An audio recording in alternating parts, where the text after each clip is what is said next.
Hi, thank you. Thanks for coming. I'm Stuart. I'm 43. I have a 5-year-old little son who keeps me very busy.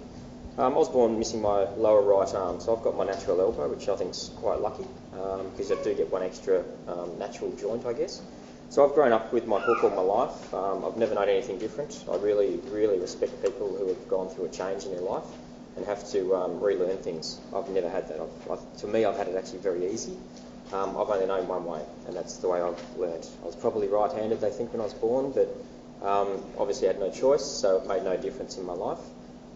There's really nothing I haven't been able to do. I play golf, I play cricket, I ski, I competed in triathlons, drive a car, all of those sort of things. So for me, I consider myself that I've just lived a normal life, and I'm just no different to anyone else. I do have a motto that I'm only disabled if I let myself be, and I've had that all my life. My parents absolutely drove it into me since I was a little kid. If I ever tried to get out of doing anything because of my hook, they would not wear that at all. They just would not have a bar of it. So for me, I was just another normal little kid. A little bit different, but just another little kid. And I think with that motto going through life, it's probably helped me to get to where I am now. I've probably laughed and made as many jokes about it as anybody else has. And I think if you can go through life with that sort of philosophy and mentality behind you, there's nothing to stop you, and you will just do what you want to do. And please ask questions when it's time. When you were young, how did your parents manage your limb difference? And in your opinion, what was particularly helpful? I had an older brother and a sister, and really they treated me no differently. So everything that my brother and sister had to do, I had to do.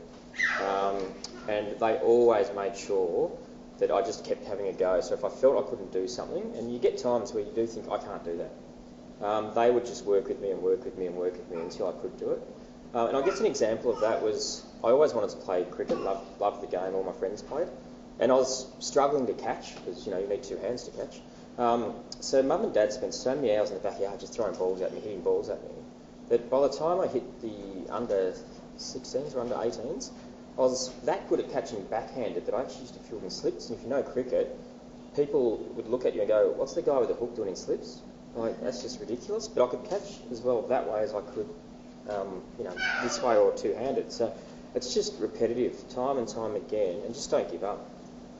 Tying my shoelaces was one of the harder things, but I just learned a new way to do it, slightly different way to do it, and you can tie shoelaces. So, but yeah, just not letting it stop, and my parents just constantly just would not treat me any differently. So I think that was a really critical part of the childhood growing up. I had no problems at school, but I think I was very lucky. And for me, it actually came down to the fact that I was actually very good at sport. So if you were good at sport, you fitted in. And as silly as that sounds, it actually made me fit in. So I think I was very lucky when I look back through school. It's a really hard one. I mean, I can understand kids ask it. Something that engages with the other kids, because you've got to break down those barriers. And I think once kids realise that, hey, he's got a hook, but he actually does everything else we do, it sort of broke down all of those barriers. And I think when I first meet people, the barrier comes straight up. And even today I still get it, and it doesn't really bother me now. But as soon as I meet somebody and they realise the hook, it is a bit of a hook. And it's everything's focused on the hook, and it's not about you anymore. So for me, I know even to this day, occasionally I'll sort of just put it under my jacket a little bit when I meet somebody, because then they'll meet me, and 2 minutes later, they can see more because they've met me. Yeah, and it's actually, well, you've met me now you can meet my hook, so here we are, we come together. It's like, but I think it's just about trying to break down the barriers and just try to make her be seen amongst the others as, she can do things that they do. So pick out things that she can do that they do, and just really hone in on those.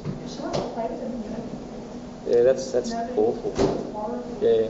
Is there certain things she can really do with them that you can break down and just target those? Yeah, I have tried a couple of others, and to be honest, this is the most basic you can get.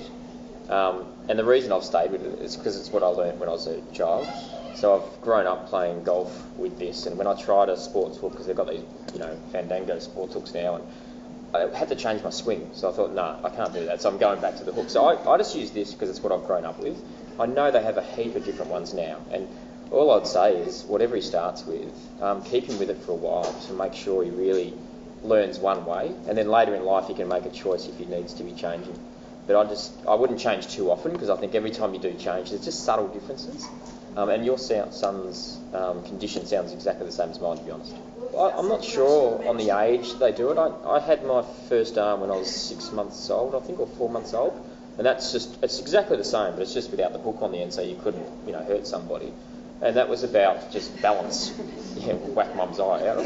But and that was just about balance and learning to actually. And they always said to mum and dad, whatever you get him, always buy it massive and oversized. So when you buy him a teddy bear, make sure it's this big. So he has to carry it with 2 arms. And if you buy him a ball, don't buy him a little ball, buy him a big ball. So he has to carry it with 2 arms.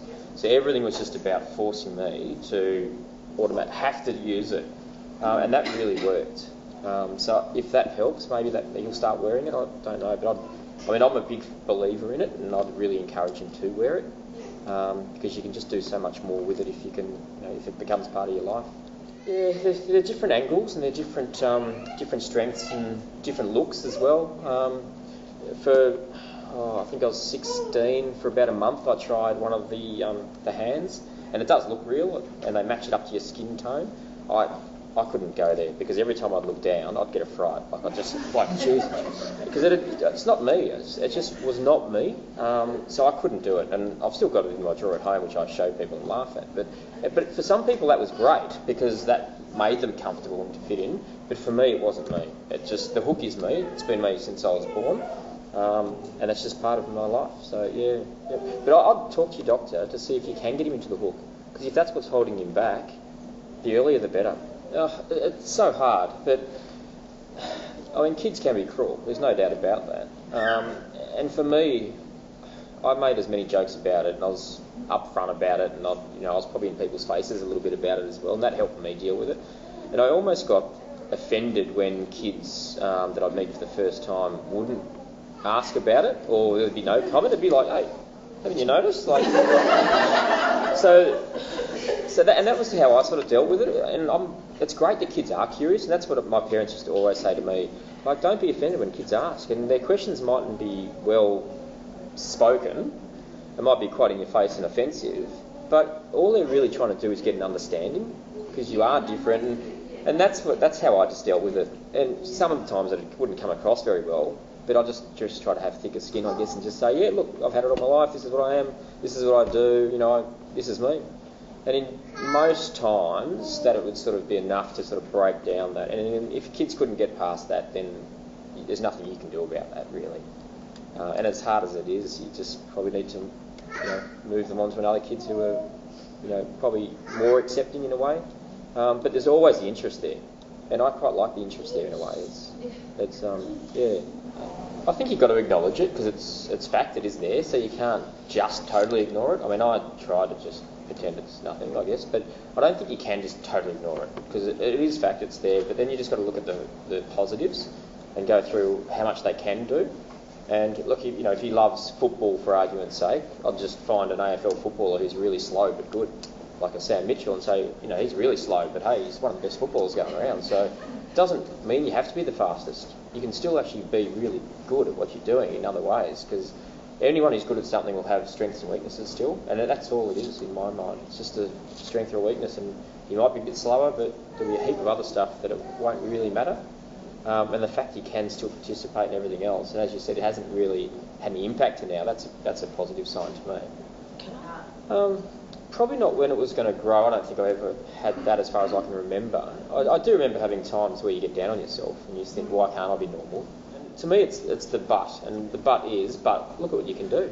Look at how fantastic you are at this, and you can do this, and that's the critical part to me. So you can't ignore it. You can't just pretend it doesn't exist, but you acknowledge it, but you go with what you can do. And look, I do remember a lot of little things when I was a kid, and I had a couple of moments where I was horrified. And one of the things for me is and it's that competitiveness that a lot of the kids with disabilities as well seem to never want to lose as well. It seems to be almost an inbred trait. Absolutely. And I do remember being probably prep or grade 1 and wanting to do the monkey bars, because it was just at that stage where every kid was learning to do the monkey bars, and I couldn't do it.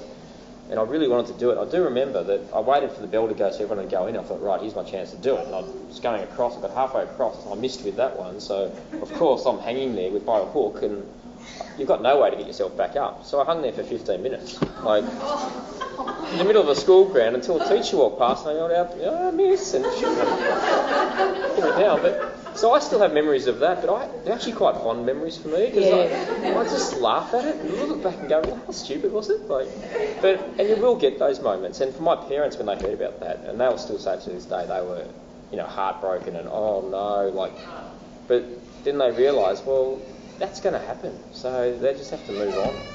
Yeah.